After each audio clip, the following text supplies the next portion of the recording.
Hi guys, welcome. This is your Sameer Kohli sir with another lecture of the topic called Sequence and Series for Class 11th. बड़ा लंबा chapter है, लंबे के साथ tough chapter है और हर question को कम से कम 3 बार करना, तभी कमांड बनेगी, तभी मार्क्स आएंगे। 3 बार नहीं करना तो छोड़ दो। छोड़ना दुनिया का सबसे ज़्यादा आसान काम होता है, मगर पकड़ कर उसी में ग्रोथ पाना दुनिया का मुश्किल काम होता है। अब the choice is yours. NCERT का एग्जाम्पल नंबर 4 कहता है, in an AP if mth term is n and nth term is m, where m is not equals to n, find the pth term। पता नहीं mth वमथ को देखकर बच्चे थोड़ा सा डर जाते हैं। सॉल्यूशन में आप लिखोगे mth term is n, nth term is m और pth टर्म के आगे ऐसे क्वेश्चन मार्क मार के आ जाना। वक्त बुरा हुआ और तो 0 मिलेंगे, नहीं तो आधा नंबर तो टीचर दे ही देगी अगर बॉर्डर केस होगा तो। अब mth टर्म की बात हो रही है तो mth टर्म होगी a plus m minus 1d is equals to n, और nth टर्म की बात हो रही है तो a plus n minus 1d is equals to m। इतना लिखाओगे तो पक्का ही मिल जाएंगे। निकालना क्या है, a plus P minus 1d, ये वैल्यू हमें निकालनी है। क्लास कहेगी इसी को a प्लस ब्रैकेट खोलो md माइनस d बराबर n और a plus nd minus d बराबर m। ये इक्वेशन को मैं इसके नीचे ले आया। जब लगे कि आप सॉल्व कर सकते हो, मुझे पॉज कर दिया करो। बच्चों ने कहा सर फीलिंग आ रही है कौन सी, लीनियर इक्वेशंस इन 2 वेरिएबल्स वाली। तो लीनियर इक्वेशन इन 2 वेरिएबल वाली मतलब ये माइनस, ये प्लस और ये माइनस।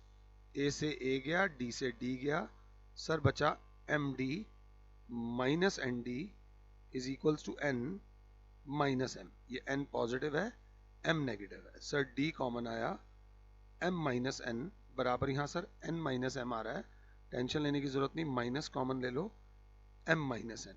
अगर क्लास 7 है तो एम माइनस एन से एम माइनस एन गया, हमारी डी की वैल्यू क्या आ गई, -1। अब डी की वैल्यू -1 यहाँ भी डाल सकते हो या यहाँ भी डाल सकते हो। तो हमने क्या करा, put D is equals to -1 in equation 1, A plus M minus 1 into D की वैल्यू है -1 is equals to N. a minus M minus minus plus 1 is equals to N. भूल मत जाना वैल्यू किसकी निकालनी है, a की। तो a की वैल्यू आ जाएगी -m, उधर जाके +m प्लस n -1। ये आपका आ गया a की वैल्यू। थोड़ा मैंने एक्स्ट्रा लिख दिया यहाँ पर, ये हमारे पास आ गया a आ गया और हमारे पास d आ गया। आप चाहो तो मुझे पॉज कर सकते हो, इसके आगे का पार्ट खुद से कर सकते हो। अब हमें वैल्यू निकालनी है pth टर्म की, तो a plus P minus 1 into D. a की वैल्यू है मेरे बच्चों m plus n minus 1 plus p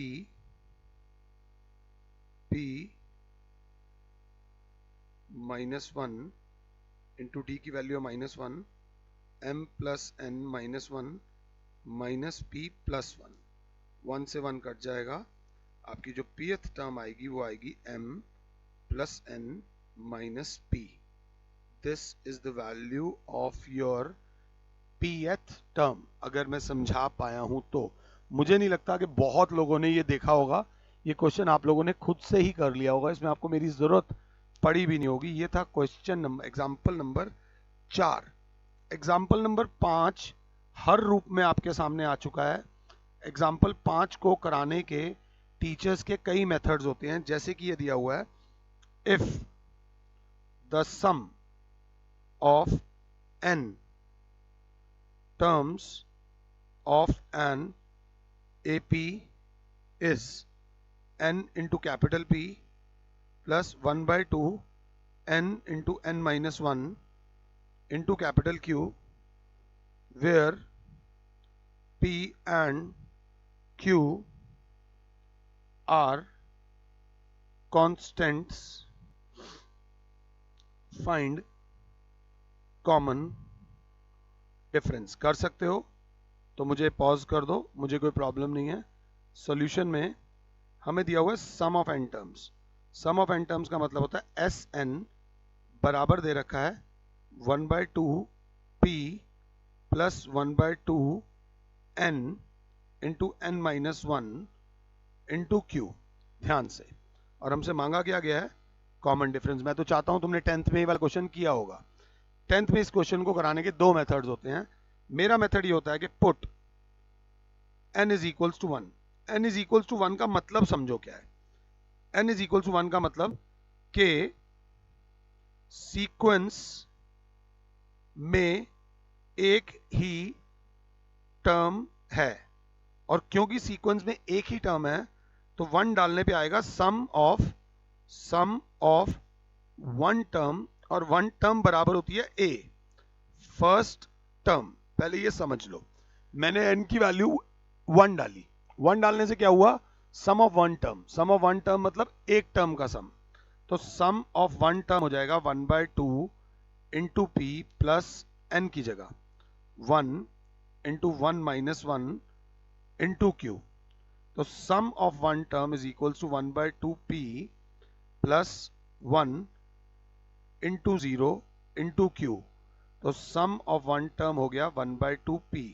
some of one term मतलब a बराबर हो गया 1 बाय 2 पी।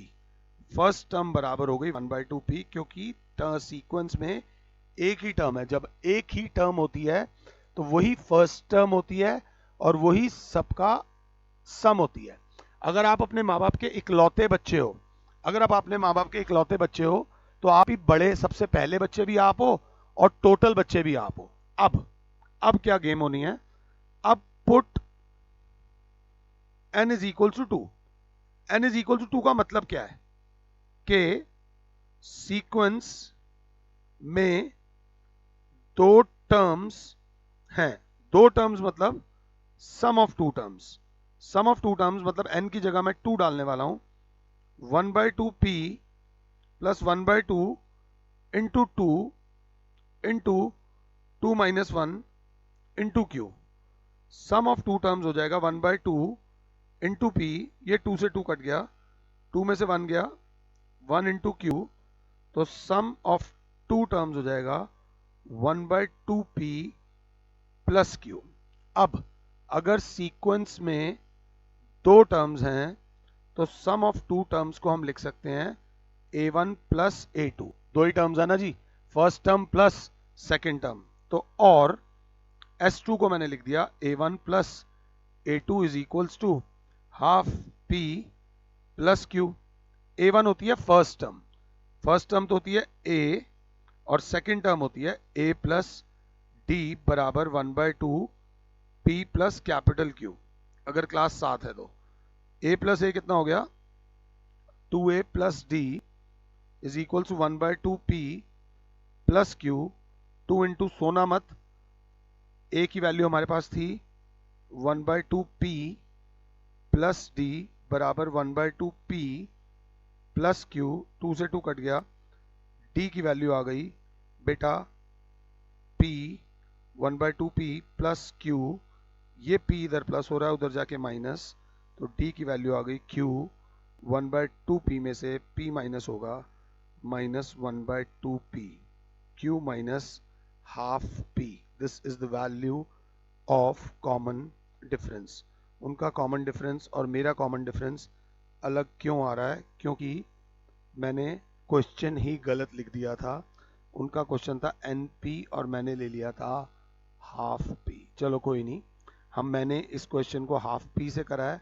आप इस क्वेश्चन को देखो, ये NP था ना, मैंने इसको हाफ p ले लिया था। NP plus half into n minus 1 into Q वाले मेथड से कर दो। सेम मेथड से करना, n की वैल्यू 1 डालना। ये मैं क्वेश्चन गलत नहीं है, कॉपी करने में गलती कर दी थी, कंसेप्ट मैं आपको दे चुका हूं। इस क्वेश्चन को आप अपने तरीके से एक बार कर दो। उसके बाद आता है एग्जाम्पल 6, जो कि समझाने में एज अ टीचर बहुत टफ क्वेश्चन है। समझाने में आंसर तो निकाल दूंगा, समझाना थोड़ा टफ होता है। वो कह रहा है the sum of n terms of two arithmetic progressions. The sum of n terms of two arithmetic progressions are in the ratio 3n plus 8 ratio 7n plus 15. Find the ratio of their 12th terms. हम बच्चों को पढ़ाते तो हैं, हमारे 100 नहीं आते, हमारे 100 नहीं आए थे। हमारे 100 क्यों नहीं आए थे? जैसे अभी आपने पिछले क्वेश्चन में देखा, क्वेश्चन उतारने में गलती कर दी। क्वेश्चन करा बिल्कुल ठीक है, बट जब क्वेश्चन उतारा ही गलत तो 4 में से नंबर कितने आएंगे? 0। नो मैटर कितना ज्ञान हो, कितना कुछ हो, लापरवाही नुकसान देती ही देती है। अब इस क्वेश्चन में दे रखा है the sum of n terms of two arithmetic progression. तो तरीके से कराऊं तो ये लिखूंगा let 1 AP be a plus d a plus 2d dot dot dot dot dot dot a plus n minus 1d। अब साथ में लिखूंगा second AP b a dash plus d dash a dash plus 2d dash dot dot dot dot a plus a dash plus n minus 1 into d dash। Number of term same बताई गई हैं। अब हमें given क्या है? Given है the sum of n terms s n upon s dash n बराबर है 3n plus 8 upon 7n plus 15, अगर मैंने सही उतारा है तो। और वो मांग क्या रहे हैं? Find the ratio of their 12th terms. To find क्या करना है? a12 upon a dash 12th term की रेशियो निकालनी है। अगर खुद कर लो तो बल्ले बल्ले है। कुछ ट्यूशंस में हम लोगों ने भी 10th में ये क्वेश्चन करा दिया था। 10th में स्कूल में बहुत एग्जाम्स में बहुत आया है, प्राइवेट स्कूल्स ने एग्जाम में बहुत बार ये क्वेश्चन दिया है। तो सम ऑफ n टर्म्स का फॉर्मूला अगर याद हो तो वो होता है n upon 2a plus n minus 1d whole upon s dash n का ये क्या होगा? n अपॉन 2 इंटू अगर साथ हो तो 2a dash plus n minus 1 into d dash बराबर है 3n plus 8 whole upon 7n plus 15। मैंने सिर्फ सीधा सीधा फॉर्मूला लगाया। फायदा क्या हुआ? n बाय 2 से n बाय 2 कैंसिल हो गया और मेरे पास आ गया 2a plus n minus 1d upon 2a dash plus n minus 1d dash is equals to this. अब मुझे निकालना क्या है? मुझे निकालना है a12। a12 होगा a प्लस 11d और नीचे होगा a dash plus 11d dash. ध्यान से देखना, पहले गलती करूंगा फिर सही करूंगा। तो क्योंकि मुझे 11d चाहिए तो मैंने n की जगह, एक बच्चे ने बोला सर n की जगह 12 पुट कर दो, n की जगह 12 पुट कर दो, क्योंकि 12 minus 1 2a plus 12 minus 1d upon 2a dash plus 12 minus 1d dash, और इधर भी 3 into 12 plus 8 upon 7 into 12 plus 15। Sir ये आ जाएगा 2a plus 11d upon 2a dash plus 11d dash. यहीं पे सर आपने गलती कर दी, हमें चाहिए a प्लस 11d, हमें 2a प्लस 11d नहीं चाहिए। ये हमने गलत करा है, क्योंकि साथ में 2a है तो सही क्या है? सही ये है कि आपके पास आना चाहिए था 2a plus 22d upon 2a plus 22d dash, ताकि आप 2 कॉमन ले लेते, a plus 11d upon 2 common ले लेते, a dash plus 11d dash आ जाता, ताकि a12 ये 2 से 2 कट जाता अपॉन a डैश 12 आता। अब यहाँ 22 कब आएगा? यहां 22 कब आएगा? जब हम n की वैल्यू 12 नहीं पुट करेंगे, क्या पुट करेंगे? 23 पुट करेंगे। जब 23 पुट करेंगे तो 23 माइनस 1 जो चाहिए वो आ जाएगा 22। अब अगर ध्यान से बच्चा देख रहा है तो बच्चा करेगा क्या?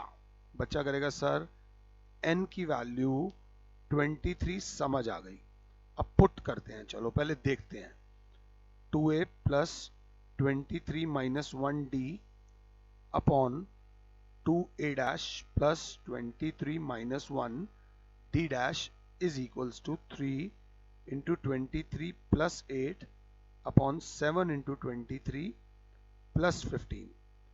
2a plus 22d upon 2a dash plus 22d dash is equals to, इसको मल्टीप्लाई करके क्या आ रहा है? जो उन्होंने पुट किया है वो आया है, कट करा के उनके पास जो आया है वो आया है 7/16। ये मल्टीप्लाई खुद कर लेना, नीचे वाला भी।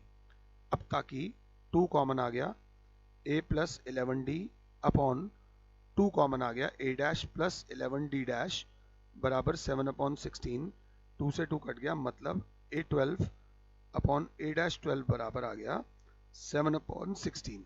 बट मैं आपको छोड़ूंगा नहीं, मैं अभी आपको ऐसा नहीं कि बीच में से छोड़ दूंगा, मैं आपको पढ़ाऊंगा। बच्चे ने कहा ये तो 12 था, आपने 23 करा, अब इन दोनों में रिलेशन क्या है? तो मैंने कहा एक बार बताता हूं। सपोज अगर यहां पर आता find the ratio of there 45th term, find the ratio of there 45th term आता, तो यहां आता a प्लस 44d और a dash plus 44d dash. Suppose ये आता तो हमें यहां पर 44 a प्लस 44, बट क्योंकि यहां 2a है तो हमें चाहिए होता 2a प्लस 88। 88 कब आता? जब हम यहां पुट करते 89। तो समझना जो भी टर्म बोली गई है 12 का डबल करो, 12 का डबल -1, 24 -1, इसलिए हमने क्या पुट करा? 23। सपोज 45 बोला जाता तो 2 इंटू 45 -1, मतलब क्या? 2 इंटू 45 इज 90 -1, क्या पुट करते हम? 89 जब पुट करते तो 89 -1 क्या आ जाता? 88d। समझने में दिक्कत है, ये ध्यान दे लेना। जब भी रेशियो ऑफ nth टर्म वाला क्वेश्चन आए तो आपने जो n की जगह है वो पुट करना है ट्वाइस जो n की वैल्यू पुट करी गई है -1। ये याद कर लेना, जो भी टर्म हमसे मांगी गई हो वैल्यू पुट होगी ट्वाइस दी nth टर्म -1। ये बात प्लीज प्लीज प्लीज ध्यान रख लेना। ये था क्वेश्चन नंबर एग्जाम्पल नंबर 6। और अगर एग्जाम्पल नंबर 6 समझ आया है तो अब भी के अभी मुझे पॉज करके एनसीईआरटी का क्वेश्चन नंबर 12 करो। एग्जैक्टली सेम तरीका है, जब मैं क्वेश्चन नंबर 12 कराऊंगा तब मैं फिर आपको ये बोलूंगा कि एग्जाम्पल नंबर 7 देख के आओ, तो कोई फायदा नहीं। अभी ये क्वेश्चन नंबर 12 एनसीईआरटी का कर लो। वीडियो क्लासेस का सबसे बड़ा फायदा यही होता है कि आप कभी भी किसी भी चीज को आगे पीछे कर सकते हो, प्रोवाइडेड टीचर ने सारे क्वेश्चंस करा रखे हो। the income of a person, the income of a person is rupees 3 lakh. अच्छी इनकम है भाई, ठीक है, मतलब कम नहीं है। in the first year, in the first year he receives an increase of rupees 10,000 to his income for the next 19 years. Find the total amount he receives in 20 years. Simple सी बात है, कोई ऐसी दिक्कत नहीं। कई लोग कहते हैं ना मैथ्स रियल लाइफ में कहाँ काम आएगा, वो यहाँ काम आता है। कंसेप्ट को ध्यान से देख लेना। पहले साल इनकम थी आपकी कितनी? 3 लाख, जय माता दी। अगले साल से आपको मिला 10,000 का increment, 3,10,000, 3,20,000, dot dot dot dot dot करके 20 टाइम्स। 20 टाइम्स क्यों? क्योंकि ये आपकी पहले साल की इनकम है, 19 साल, अगले 19 साल तक इंक्रीमेंट मिला, तो एक इनकम ये थी प्लस 19 साल ग्रोथ मिली, तो टोटल कितने टर्म्स हो गई? 20 टर्म्स। इस क्वेश्चन की गेम ही यही थी, आपको 400 रुपए दिए और 4 बार 2-2 रुपए बढ़ाए, 4 बार 2-2 रुपए बढ़ाए, तो 402, 404, 406, 408, 4 बार 2-2 रुपए बढ़ाए और 400 रुपए से शुरुआत करी, तो टोटल टर्म्स कितनी हो गई? 5। और क्वेश्चन में ही सीधा सीधा आंसर दे रखा है, find the total amount. Total amount है तो हमें ऑब्वियसली एस एन निकालना है। एन दे रखा है 20, ए दे रखा है 3 लाख और डी दे रखा है 10,000। तो सम ऑफ 20 बराबर होगा n/2 2a plus n minus 1 into D, मतलब 20/2 इंटू 2 इंटू 3 लाख। ये ब्रैकेट, जिनको ये अकाउंट्स वाले बच्चे ब्रैकेट अच्छा बना लेते हैं, जो कॉमर्स वाले होते हैं, अब इंटू प्लस 20 माइनस 1 इंटू 10,000, ये आपका अमाउंट आ जाएगा 10 इंटू 6 लाख प्लस 19 इंटू 10 करूंगा तो 1,90,000 आ जाएगा। आपका फाइनल अमाउंट जो आएगा, मैं भी बुक की मदद लूंगा, इंटू 7,90,000 बराबर आ जाएगा 79 लाख रुपीस आपने कमाए 20 सालों में। ये मंथली इनकम थी। आजकल खर्चे बढ़ गए हैं, थोड़ा सा ध्यान देने की जरूरत है। ज्यादा कमाना है तो स्किल्स डेवलप करो, आपके स्किल्स ही बिकते हैं बाजार में। आपके अंदर कितना गुण है उनको बेचो। Insert 6 numbers between 3 and 24 such that resulting sequence is an AP, such that resulting sequence is an AP। तो उन्होंने बोला है 3 और 24 के बीच में 6 नंबर्स डालो, A1, A2, A3, A4, A5 और A6, ताकि रिजल्टिंग सीक्वेंस क्या आ जाए? AP बड़ी चीज नहीं है क्योंकि 6 नंबर्स डाले हैं, तो टोटल हो गए 6 + 2 8। सीक्वेंस AP रहे तो आप AP की फर्स्ट टर्म हो, आप AP की सेकंड टर्म हो, आप AP की थर्ड टर्म हो, आप AP की फोर्थ टर्म हो, आप AP की फिफ्थ टर्म हो, आप AP की सिक्स टर्म हो, आप AP की सेवन टर्म हो और आप AP की एट्थ टर्म हो। और क्योंकि आप AP की फर्स्ट टर्म हो तो A दे रखा है 3, और क्योंकि आप AP की एट्थ टर्म हो तो A प्लस 7D बराबर दे रखा है 24, तो 3 + 7D बराबर दे रखा है 24, 7D बराबर 24 - 3, 7D is equals to 21, D is equals to 21/7, that is 3। Common difference भी आ गया 3। अब AP की फर्स्ट मीन जो होती है वो होती है A + D, सेकेंड मीन होती है A + 2D। जितने भी नंबर्स हैं ये अरिथमेटिक मीन है, A + 3D, A + 4D, A + 5D और ये हो जाएगा A + 6D। तो 3, फर्स्ट टर्म भी 3 है, डिफरेंस भी 3 है, तो 3 + 3 is 6, 3 + 2 × 3 is 9, 3 + 3 × 3 is 12, 3 + 4 × 3 is 15 और 3 + 5 × 3 is 18 और 3 + 6 × 3 is 21।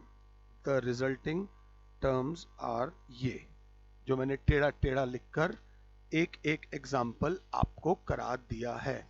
ये करने के बाद आपकी आती है NCERT की 9.2। 9.2 अगर ढंग से करना चाहते हो तो 9.2 में मेरे बच्चों टोटल क्वेश्चंस हैं 18। ध्यान से देखना, 3 1 2 3 4 5 6, 1 2 3 4 5 6 7 8 9 10 11 12 13 14 15 16 17 18। अगर आप मैथ्स में, अगर आपको मैथ्स मुश्किल लगता है तो फर्स्ट से 18 तक आना, हम इसमें आपको क्वेश्चन नंबर 18 से फर्स्ट तक कराएंगे। नेक्स्ट लेक्चर में मैं आपके साथ 18 से 1 तक का सफर तय करूंगा। फिलहाल के लिए और Sameer sir is saying you good bye, God bless all, जय माता दी, सब खुश रहो, आबाद रहो और अपने माता पिता का ध्यान रखो। Thank you.